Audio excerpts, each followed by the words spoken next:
आज के इस वीडियो में हम लोग 12वीं कक्षा के लिए मनोविज्ञान विषय के चैप्टर नंबर 9 जिसका नाम है अपसामान्य व्यवहार के अंतर्निहित कारण एवं मनोवैज्ञानिक विकारों का वर्गीकरण।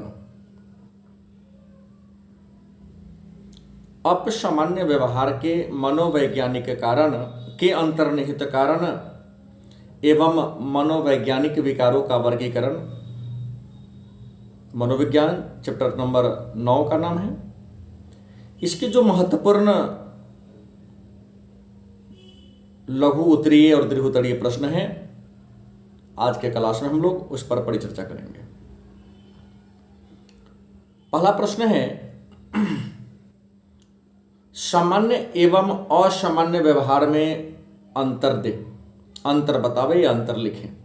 मतलब प्रश्न गौर से सुनेंगे। प्रश्न यदि आपसे पूछता है कि सामान्य एवं असामान्य व्यवहार में क्या अंतर है या सामान्य और असामान्य व्यवहार में अंतर स्पष्ट करें,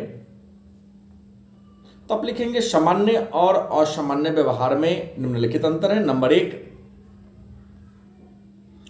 असामान्य व्यक्ति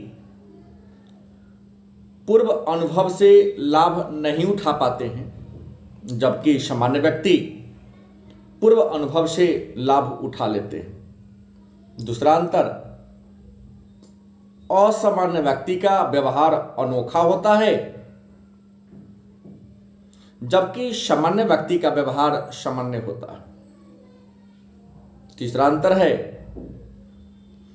असामान्य व्यक्ति में सूझ की कमी होती है तथा वह निर्णय नहीं ले पाता है, जबकि सामान्य व्यक्ति में सूझ होता है और वह समय के अनुसार निर्णय लेने में सक्षम होता है।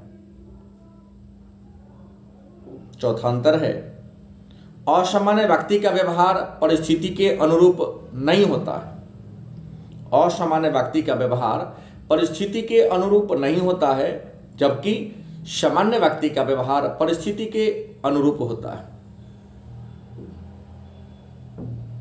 अगला अंतर है, सामान्य व्यक्ति अपने गलत व्यवहार के लिए पश्चाताप करते हैं।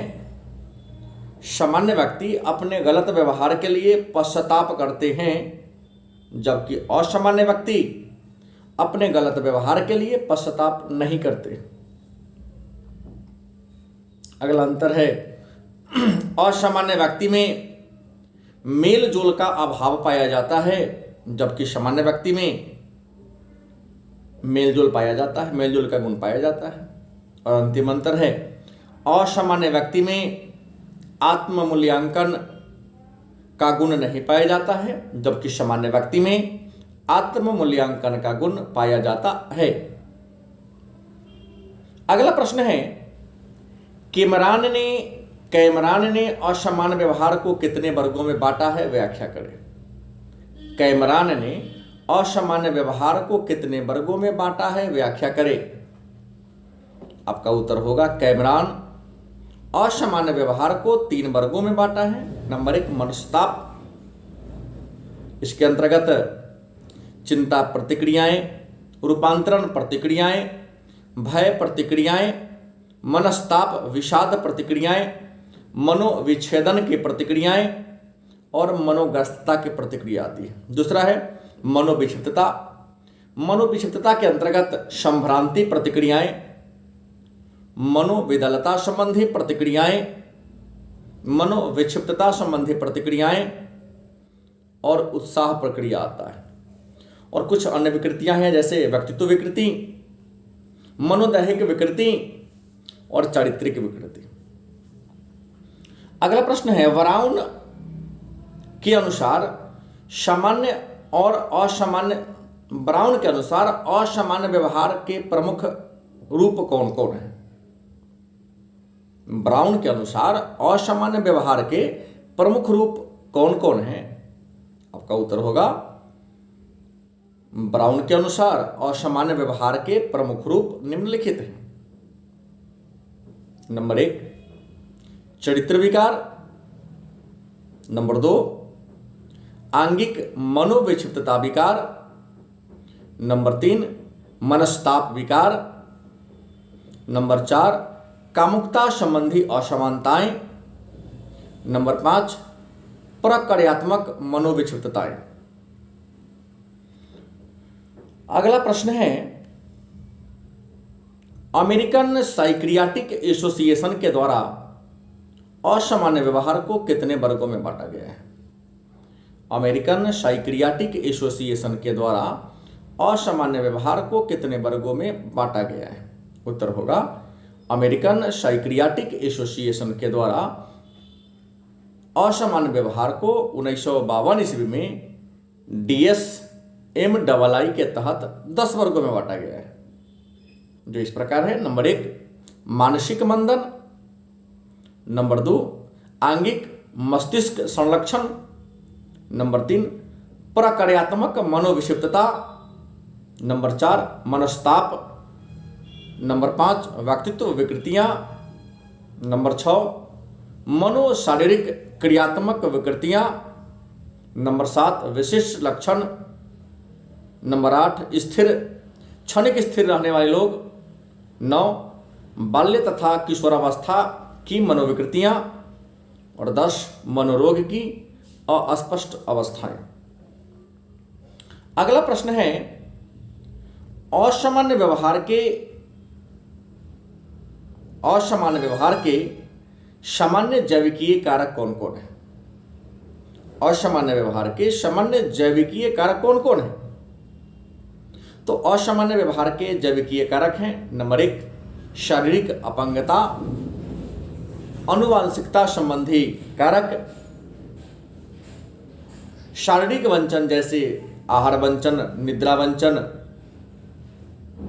शरीर रचना संबंधी कारक अर्थात शरीर की असामान्य संरचना, और सामान्य लोगों की तरह संवेग का न होना असामान्य व्यवहार के ये सारे जैविकीय कारक हैं। अगला प्रश्न है, असामान्य व्यवहार के मनोवैज्ञानिक कारक कौन कौन है? असामान्य व्यवहार के मनोवैज्ञानिक कारक कौन कौन है? आपका उत्तर होगा, असामान्य व्यवहार के मनोवैज्ञानिक कारक निम्नलिखित हैं। नंबर 1 मातृवंचन अर्थात माता से मिलने वाले प्यार में कमी, नंबर 2 किशोरावस्था के लिए अपर्याप्त तैयारी, नंबर 3 प्रारंभिक जीवन के मानसिक आघात, नंबर 4 परिवार के स्वरूप में परिवर्तन, नंबर 5 दोषपूर्ण अनुशासन अर्थात परिवार और समाज में अनुशासन का न होना, नंबर 6 अति संरक्षण अर्थात जितनी मात्रा में बालक को संरक्षण मिलना चाहिए, सुरक्षा मिलनी चाहिए, उससे ज्यादा मात्रा में संरक्षण मिलना, नंबर 6 तीव्र मनोवैज्ञानिक परिस्थितियां। अगला प्रश्न है, असामान्य व्यवहार के सामाजिक कार्यों को लिखें। असामान्य व्यवहार के सामाजिक कार्यों को लिखें। आपका उत्तर होगा, मीड महोदय ने असामान्य व्यवहार के निम्नलिखित सामाजिक कारक बताए हैं। नंबर 1 तीव्र तकनीकी और सामाजिक परिवर्तन, नंबर 1 तीव्र तकनीकी और सामाजिक परिवर्तन, नंबर 2 आर्थिक तथा व्यवसाय क्षेत्र में अनेक प्रकार के समस्याओं का उत्पन्न हो जाना, नंबर 3 युद्ध, हिंसा तथा महामारी की स्थिति, नंबर 4 सामूहिक पक्षपात और जातीय भेदभाव। 13 मनोविज्ञान चैप्टर संख्या 9 के महत्वपूर्ण लघु उत्तरीय और दीर्घोत्तरीय प्रश्नोत्तर का संपूर्ण व्याख्यान। अगले चैप्टर के महत्वपूर्ण लघु उत्तरीय और दीर्घोत्तरीय पाठ पर परिचर्चा अगले क्लास पर करेंगे। तब तक के लिए धन्यवाद।